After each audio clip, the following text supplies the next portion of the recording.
Quando ho raccontato agli amici in Austria che andavo in Uruguay, mi hanno chiesto: Simone, ma dov'è l'Uruguay? Quando ho raccontato agli amici qui in Uruguay che vivevo in Austria, mi hanno detto: Simone, mi piacciono tanto i canguri. Oggi vi parlo della mia vita in Uruguay. Dai che si comincia.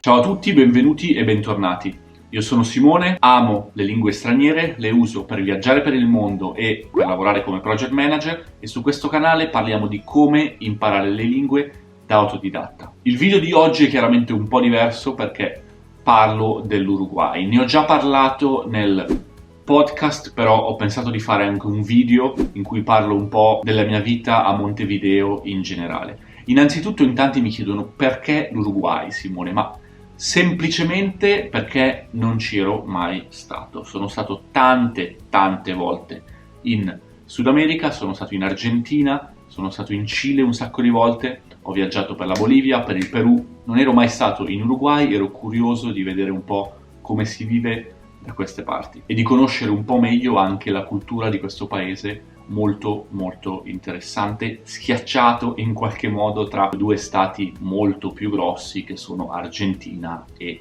Brasile. L'Uruguay di fatto è un paese cuscinetto che è stato voluto a un certo momento della storia dagli inglesi proprio per tenere Argentina e Cile separate, che poi ovviamente si è sviluppato per conto suo economicamente e culturalmente. Qui in Uruguay ho affittato un appartamento in una zona abbastanza centrale e pensavo di restare un mese. In realtà mi è piaciuto, mi sta piacendo molto, quindi ho esteso, ho prolungato un pochino la mia permanenza e rimarrò per circa 2 mesi e mezzo. In generale devo dire che mi trovo molto bene, la gente che ho incontrato è molto gentile, molto disponibile. Ho preso alcune classi di spagnolo rioplatense, che è la varietà dello spagnolo che si parla in questa zona, che si parla anche in alcune zone dell'Argentina. Il Rio della Plata è effettivamente il fiume che separa l'Argentina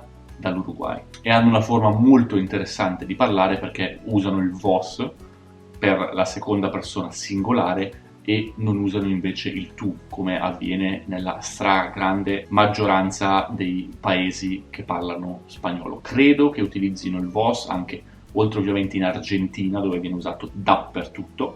Credo in El Salvador, però se c'è qualche ascoltatore da qualche paese ispanohablante sicuramente lo sa meglio di me e ce lo può scrivere. Ho iniziato, come sempre, dovunque io vada, a organizzare il Language Exchange e tutte le settimane siamo 10-15 persone. Per me è anche un'ottima opportunità per conoscere nuova gente, fare nuovi amici, perché nel momento in cui sono arrivato a Montevideo io non conoscevo assolutamente nessuno. Adesso ho conosciuto un bel po' di persone, anche sicuramente grazie al Language Exchange, anche grazie alla comunità di Couchsurfing, in realtà di cui io faccio sempre parte, quindi è davvero semplice conoscere nuove persone e farsi nuovi amici. A livello di lingue, quindi lavoro tutti i giorni praticamente in tedesco, perché continuo a lavorare come project manager. I miei clienti sono in Cile, quindi parliamo spagnolo. Sto andando avanti a studiare sloveno. Una volta alla settimana ho 30 minuti con un tutor online e chiacchieriamo un pochino.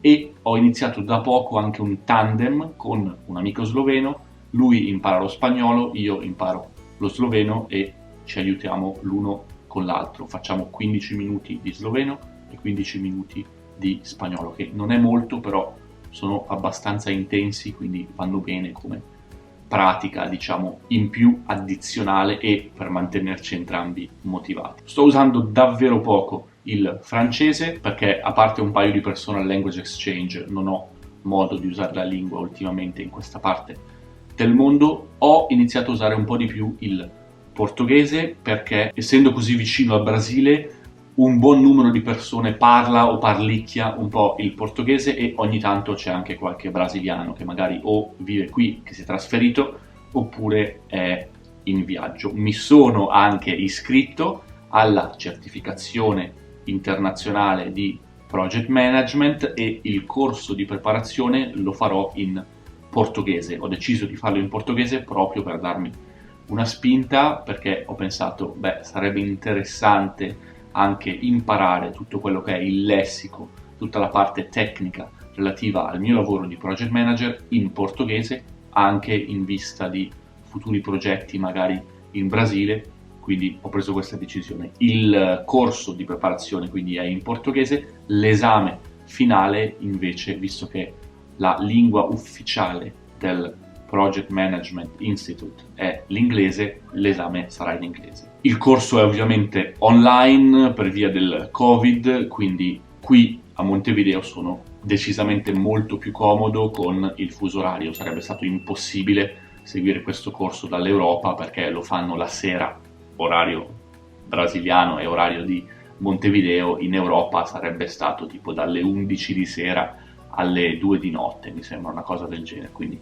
abbastanza tosto. Sto andando avanti ovviamente anche con tutta l'attività legata al coaching, aiutando le persone quindi a imparare le lingue in maniera più efficiente, più efficace, più rapida, e darò una presentazione anche qui a Montevideo all'Istituto Italiano di Cultura su come imparare le lingue, con un focus ovviamente sulla lingua italiana, perché in Uruguay ci sono un sacco di persone che hanno radici italiane, che vorrebbero venire in Italia, che magari vorrebbero prendere la cittadinanza italiana e che per farlo però devono studiare l'italiano. Quindi è una delle lingue più studiate, penso, in Uruguay. C'è addirittura qui a Montevideo una scuola italiana dove i ragazzi praticamente vanno a scuola imparando italiano e spagnolo, e le lezioni a scuola, lezioni come matematica, biologia, storia, sono in italiano. È stato, devo dire, un ottimo mese per arrivare in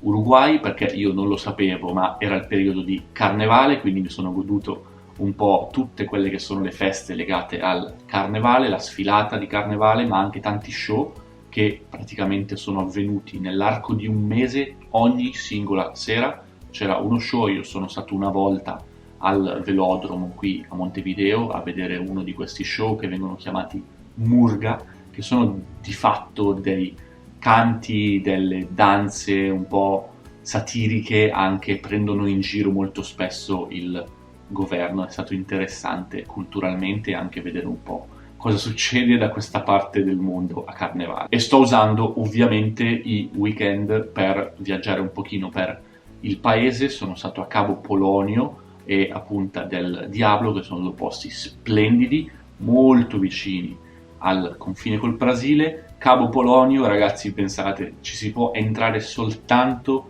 con dei camion, perché non è possibile entrare con la propria macchina, quindi ci sono questi camion che in qualche modo vanno su e giù dalle dune di sabbia e poi arrivano alla spiaggia, ed è bellissimo, ragazzi, è veramente stupendo, è unico e è super emozionante quando si arriva in questo posto. Ho iniziato anche a prendere qualche lezione di salsa e voi direte, ragazzi, ma in Uruguay dovresti prendere lezioni di tango, non di salsa. Beh, in realtà esattamente di fronte all'appartamento dove vivo c'era una scuola di salsa, quindi ho preso un paio di lezioni giusto per capire come muovermi. Era un'idea che avevo in testa da un po' di tempo e devo dire che qui in Uruguay sono anche super economiche, perché mi sembra che sto pagando qualcosa come 3-4 euro per una singola lezione di danza. Per quanto riguarda il lavoro, invece sto lavorando in un coworking qui a Montevideo in centro, che devo dire che è splendido, mi trovo benissimo. Hanno praticamente preso un hotel intero che aveva chiuso, l'hanno ristrutturato e ci sono 4-5 piani di coworking, alcuni che sono interamente occupati addirittura da aziende locali qui dell'Uruguay, e invece altri piani che sono dedicati al coworking o a spazi comuni. Quindi si sta davvero bene, c'è addirittura un biliardo, c'è il calcetto, se uno vuole rilassarsi un pochino dopo il lavoro. In generale, quindi, devo dire, la mia esperienza in Uruguay, a Montevideo, è più che positiva. Questo weekend andrò a quella che si chiama la Festa della Patria Gaucha, una cosa del genere, che è una festa tradizionale all'interno del paese, a nord, e sono super curioso di vedere di nuovo una tradizione locale, di imparare qualcosa di più di questo paese anche legato alla tradizione e alla storia. Noi ci vediamo nel prossimo video e vi ricordo che ho da poco fatto un video in cui parlo 8 lingue. Dategli un occhio, sto sempre cercando di migliorare un po' una lingua o l'altra, spero che vi piaccia e ci vediamo molto molto presto. Ciao ragazzi!